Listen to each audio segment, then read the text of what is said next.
Hello everyone, welcome back to VietMe channel. My name is rachelusa and this is Dr. Phạm Hiểu Liêm. Hi Rachel and hello everyone. Yes, quý vị ơi, today in this topic we will talk about precious liberty, and this topic particularly Dr. Phạm Hiểu Liêm suggested. So here you are, please take it over. Okay, the reason that we like to talk about liberty today is that liberty is the most precious thing in the United States, and the American Revolution is what gained us our liberty. So we need to know what liberty is and why liberty is being threatened every day, and we have to make every effort to protect our liberty. First, we have to understand the difference between freedom and liberty. Freedom and liberty are not the same. Freedom means that you are not owned by anybody.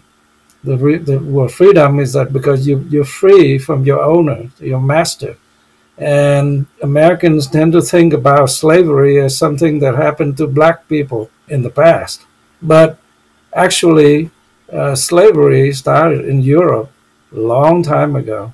Also, in the Middle Eastern area, right after we have civilization in the Nile area, there have been slaves over there in Egypt. In Europe, so many ethnic groups that have been enslaved in the past because they lost the war. They couldn't defend themselves. So a whole ethnic was enslaved by other countries. And therefore, these people are called Slavics.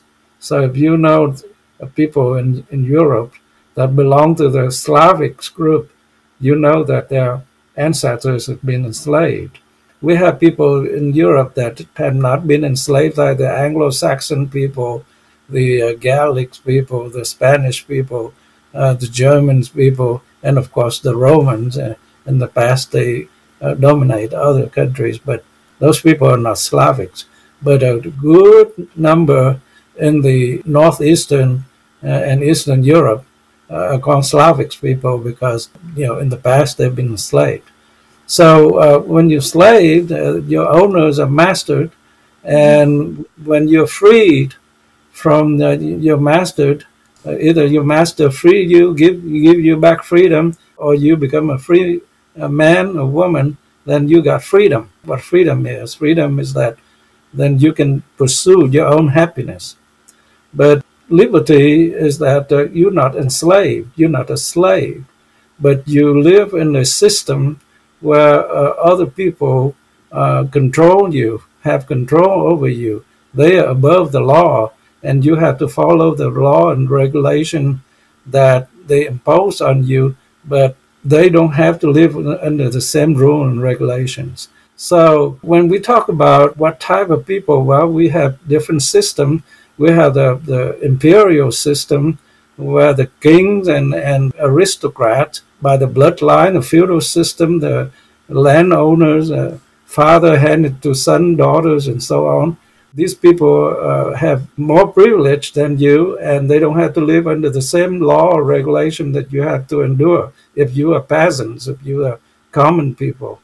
So these are imperial system, the feudal system, and then, of course, there's a theocracy where the priests, people in temples, in church, control the society. They will impose their laws on people, but they don't have to live in the same law.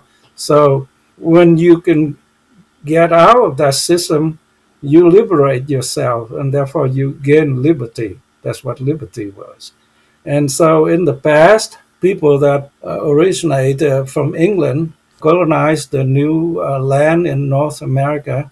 So these people escaped from England because of religious persecution, and they were the Puritans. And later the colonies grow in the North America, and they were controlled by England as a colony of England. And the kings and queens of England and the aristocrats have all the right over the common people in the new land. But during the 14th, 15th century to the 16th century in Europe, there were this movement away from the theocracy and beginning to think of some equal right for the common man. Started with a philosopher, the people like Montesquieu, writer like Voltaire, physician like John Locke, scientists like Descartes, and philosopher as well. Descartes is both. And then social scientists like and philosopher like Jean-Jacques Rousseau. So they came from different part of Europe. But because of their progressive nature of thinking at the time, they would be punished.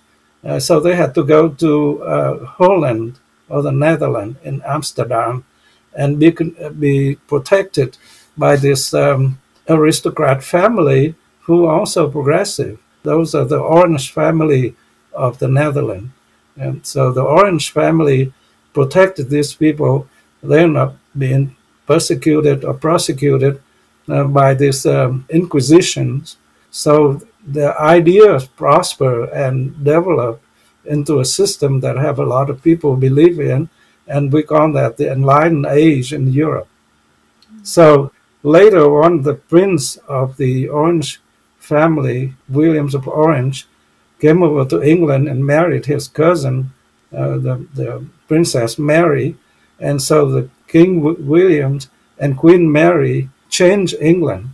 During their reign, they changed the philosophy that prospered in Holland, in Amsterdam, under the Orange family of Williams, also became popular in the United at the time was the colonies, North American colonies of England, and also in some country like France. Later, those ideas led to the American Revolution with the Declaration of Independence. When the American Revolution Continental Army won the American Revolutionary War against England, and a few years later, people in France also rise up with the Bastille Revolution. So the American and the French revolutions is what brought about liberty. You know, even before Bastille Revolution, the French already helped the Americans in their Revolutionary War, and the Marquis de Lafayette was a military leader that helped George Washington. So therefore, we have all this Fayetteville, Lafayette, and so on in the United States to honor them. And later, France gave the United States the statue right in the port of New York called the Statue of Liberty. So liberty is the idea of you are freed from the system that controls you. And with liberty, you're freed, but you have certain responsibility. And the responsibility is to nurture your liberty and to protect it. We enjoy the liberty here in the United States, and our human rights and liberty are ensured and protected by the Constitution and the Bill of Rights. Some of these most important rights in this amendment. The First Amendment is the most important one, is the freedom of expression, freedom of speech. Like quote from the Age of Enlightenment in Europe, they credit it to Voltaire, but I don't know if it's really from Voltaire, but the quote is said that I can strongly disagree with what you said, but I will fight to the death for your right to say it. So that's the essence of the right, right to free speech and expression. So free speech is that people have the right to express themselves, to say what they want to say. And some of the things that can be very offensive, but that's what liberty is. You have the right to say what you have to say. So the First Amendment is very important. And lately in the United States, started around, during the Clinton administration, there's some movement to curtail free speech. Some of the things that you say can be offensive to other people, therefore you have no right to say it. It's called political correctness. You can't say the political incorrect thing. And that is bad enough. During the Wuhan COVID-19 pandemic, the medical establishment control the doctors, not only expression, but also the right to use certain medications that they think can help their patients. But the establishment would not allow them to do that. And they can't even protest it. So the right to free speech was also violated. Then lately, Elon Musk brought the Twitter. It was revealed that the Biden administration collaborated with people in the social media to control or censor people's speech. And that is a violation of the Constitution. And then worse yet, just about a week ago, John Kerry, and I think he's a Benedict Arnold of the modern American history, because he always stabbed people in the back, like during the Vietnam War, or lately he's helped Iran, which is very bad. But he openly said that the First Amendment got into our way of wanting to do what we want to do. There's a lot of discussion now about how you curb those entities in order to guarantee that you're going to have, some accountability on facts, et cetera. But look, if people go to only one source, and the source they go to is sick and, has an agenda, and they're putting out disinformation, our First Amendment stands as a major block to the ability to be able to just, hammer it out of existence. So what we need is to win the ground, win the right to govern by hopefully having, winning enough votes that you're free to be able to implement change. So if Harris and Walz or Democrat win another term, then they may attempt to change the Constitution and curtail their First Amendment right. And that means that we have to defeat that. We have to protect our liberty. The people who did the American Revolution and fought many wars to protect our Constitution, including the Bill of Rights. And we have to continue to fight to protect it. That's my idea today. Thank you, Dr. Phạm Hiếu Liêm. So today, from listening to Dr. Liêm, you learn about freedom and liberty. Another word that often confusing too is democracy. So can you also compare the liberty and democracy? Is it possible that democracy without liberty, or that's definitely impossible? Yes, the democracy without liberty, like in the old Greek civilization, was after the Nile, civilization started with agriculture, and agriculture started when the earth got warmer and got out of the ice age. And it started in the Mesopotamia, which is now around Iraq, Babylon.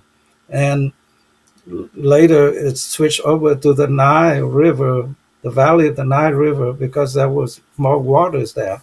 And so the civilization lasted for few thousand years, but then with the climate change, that area become more desolate, and so and more dry. So the civilization switched to the Central Asia, Persia, and then over to Mediterranean and Greece.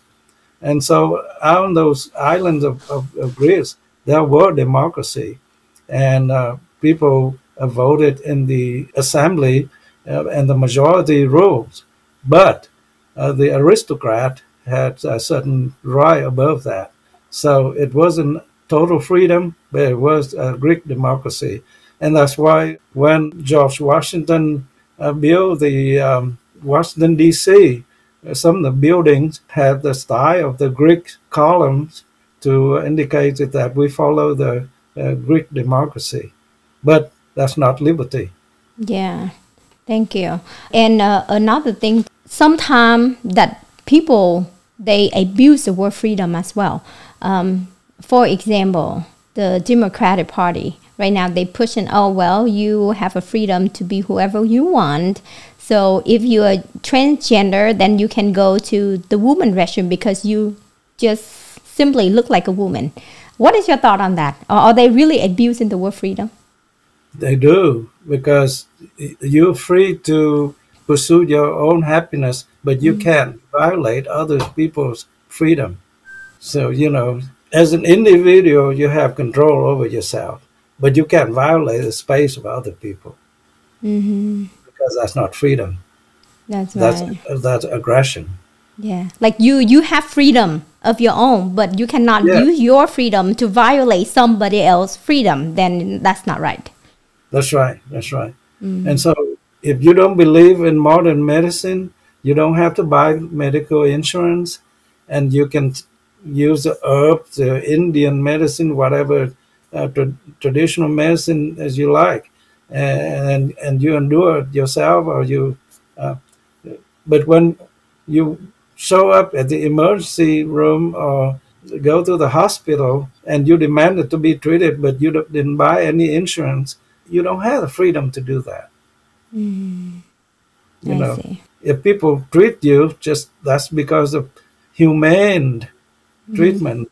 They do you a favor, but you don't have the right to demand medical treatment if you don't buy insurance. You have the right to pursue any kind of herbal, anything that that you believe that you can treat yourself. You have the right to do that. So you have the right to not buy any insurance. So that's why when Obamacare first started, they had to disguise it as a tax because people don't have the right not to pay taxes. But later, the Supreme Court got back to the Constitution and say that that is a tax, that's not a tax. That's an insurance, and people have the right not to participate. I see. That's why when the Obamacare first come out, it's required that everybody, like whoever doesn't have insurance, they must purchase insurance through Obamacare. And then when Trump came, and what he did, he still keep the Obama program, but then like it's not required. Like you have the freedom of buying insurance or not. It's on you. That's right. That's right. Because Obama used a trick word, calling it a tax. So, but it's not a tax. It's an insurance, and people have the right not to participate in insurance, but they don't have the right not to pay taxes. Like we said, Americans have two things that we can't avoid: tax and die. Yeah, that's right. That's right. So the two things. And the reason that we have to pay taxes is because in the Constitution, we have agreed to that. That's right. And another thing that I want to bring up too is the freedom of speech. Of course, like anything, if it's just black and white, then it's so easy. But then there's also a gray line as well. So what it is the dictator side, they would say, well, you have freedom of speech, but then we have to protect the public from misinformation.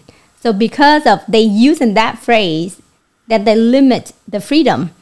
But again, what is the line of what not to say and what to say?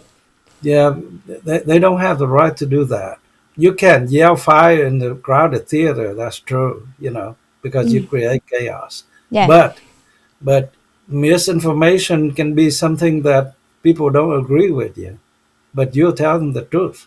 For example, St. Paul the Apostle, first teaching the teaching of Jesus, people disagree with him and say that he's the misinformation, and kill him, So you can't allow people the privilege of doing that, because whoever has the power will control the speech of other people, and they will call that misinformation or disinformation.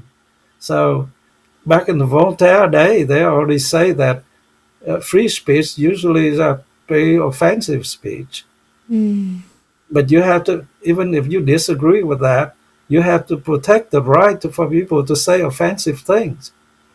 So that's what freedom is all about. In order to establish that right, we have to have liberty. Because when you liberate yourself from under the tyrants, then you can have freedom of speech. But right now, tyrants, they think they have power. They attempt to take it away from you. That's why they establish censorship. That's right. And another example is very true when it comes to the election is election fraud. So after 2020 vote or elections, and then there's a lot of people think it's not right, and then they able to express themselves, hey, you know what, I don't think this is right. And or another word, they use it fraud. But then a lot of those phrases or those posts get removed from the social media. So is that considered to be keeping the public from misinformation, or is that considered to be taking away of freedom of speech? That is a violation of Constitution. Every Americans have the right to disagree with the results of an election. Anybody can claim election fraud. But if you want to go to court with that, you have to prove with evidence, and it's up to the court to decide. But nobody can forbid you from saying that, I think this election is stolen. That's your right to say that. But if you go to court, you have to prove that. That's the difference between the two. And if they try to censor you from that, then they violate your constitutional right. You actually can sue them for damage. That's right. So it is one of the reasons that the book, This Is the Last Battle, came out, and then it's show and it's also a proof that it's censoring people from sharing what they thought or what they think and how they feel as well. And then if this election, the Democrat Party, if they win again, and they may even go further to censor people. Do you think so? That's right. And they intentionally let 12 million people come in during the last 3 years, because if they win this election, the next election, those 12 million people will be new voters, and they will vote for the Democrats. And that way, the whole United States will become like California after the amnesty of 1984. After the amnesty of 1984, the Republican could never win another statewide election in California. I see. Could you please share more detail of the amnesty of the 1984? During that time, there was about 4 million illegal people living in the United States, and almost 3 million, probably 2.6 million was living in California. And when President Reagan gave them amnesty, the 2.4 million Mexican illegals living there under the leadership of Cesar Chavez, they all vote Democrats. And ever since, the Republican could never overcome the 2-point-something million vote deficits. They didn't win any statewide election from California again, except for Arnold Schwarzenegger, who happened to be on a special circumstance and only for a short period of time. Well, as many of you listen, the amnesty of 1984, there's about 4 million of illegal, they become legal.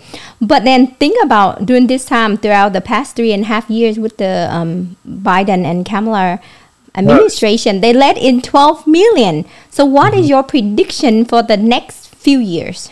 If we win this time, these people, a lot of those criminals people can be deported. And other people, if we can change the educational system and provide them with opportunities for them to be successful economically in the United States, when people have private properties, they like to protect it. So, you know, when people have private properties, they don't want the socialists to take it away from them, then they will vote conservatives. I see. Okay. So the 12 million, some of them, the illegal one, the criminal one will be deported. But of course, like majority of them will be stay. So what we have to do with them, how to turn them from illegal into conservative, that would be the move for the conservative. Right. So, you know, there's a say that a conservative is a liberal who's been murked. So, you know, there are people who go around saying, well, I'm a liberal, I protect criminals and things like that, and then they got murked by criminals. So, you know, conservative is a criminal. So, conservative is a liberal who has been murked, and then of course the liberals say that, and the liberal is a conservative who has been arrested. but that's, I see. Just a way. That's just another way that they put it. Yeah, to make people think about it. But the United States, first of all, of the illegals they send in, there are foreign agents, there are criminals, there are murderers, there are rapists. Those people will have to be deported as soon. But Definitely for the rest, they can be assimilated in the United States and with jobs, with opportunities, and with education. Once they have properties, once they have future generation to worry about, many of them will become conservative. But another thing is, throughout the 3.5 years, the 12 million illegal coming in. So some of them is criminal, but a lot of them may not too. So the question is, like, on the Democrat, seem like they opened the door, they welcome them, and then the Republican was like, no, we cannot let the illegal coming in. But anyway, they already came. So in the future, would they be like, well, I came here because the Democrat let me go in, not the Republican? What is your thought on that? Well, the Democrats actually are hypocrites, because when they live in New York City and Boston and things like that, Martha Vineyard, which is a very rich area in Massachusetts, they say we're a sanctuary city and so on and so forth. And then the governors of Texas bust them and ship them to those cities. And now they say we don't want them. So the illegals, they know right away that the Democrats may give them lip service, but they are not really for them. I see.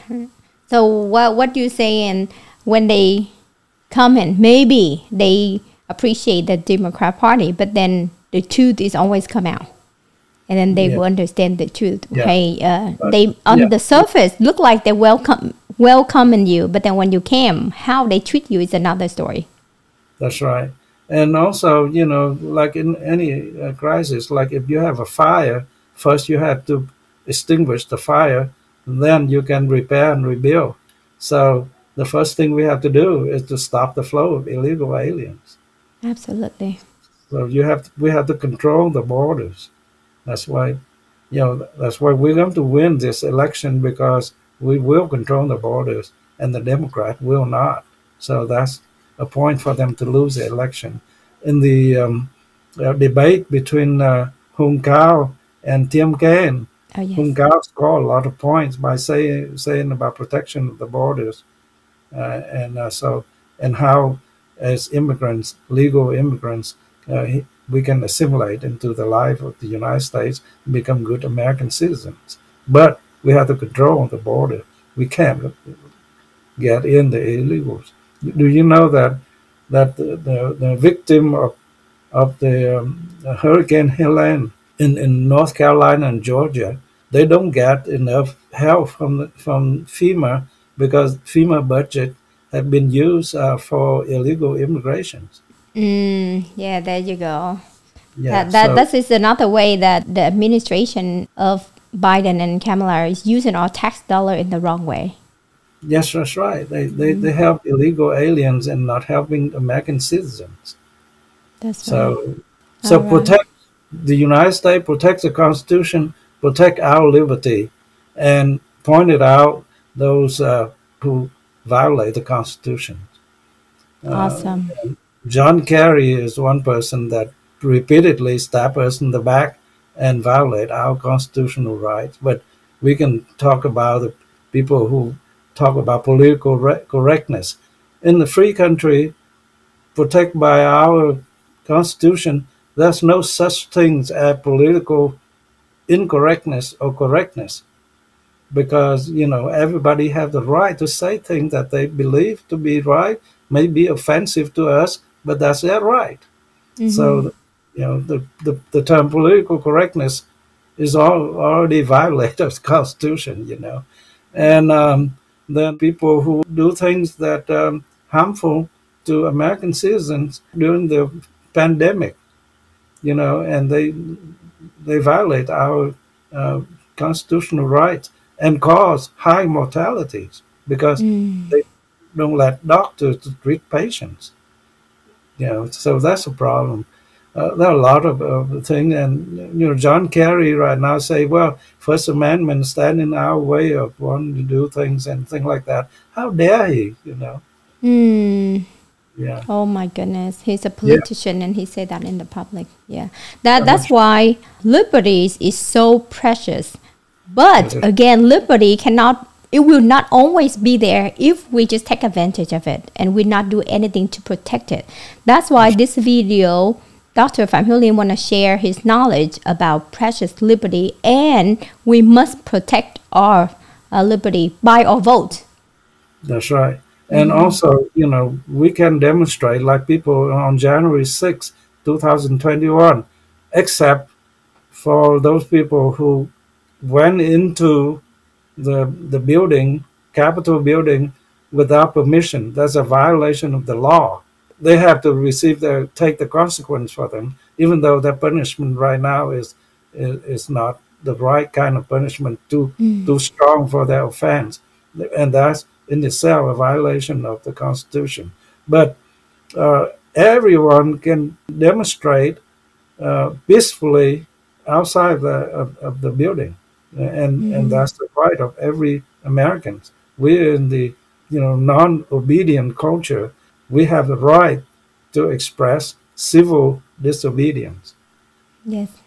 All right. Awesome. Thank you, Dr. Phạm Hiếu Liêm. Thank you, everyone, for watching this video.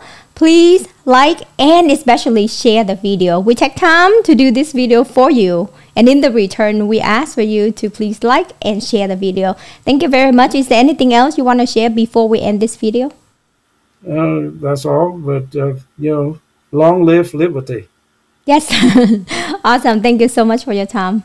We'll see you next time. Thank you.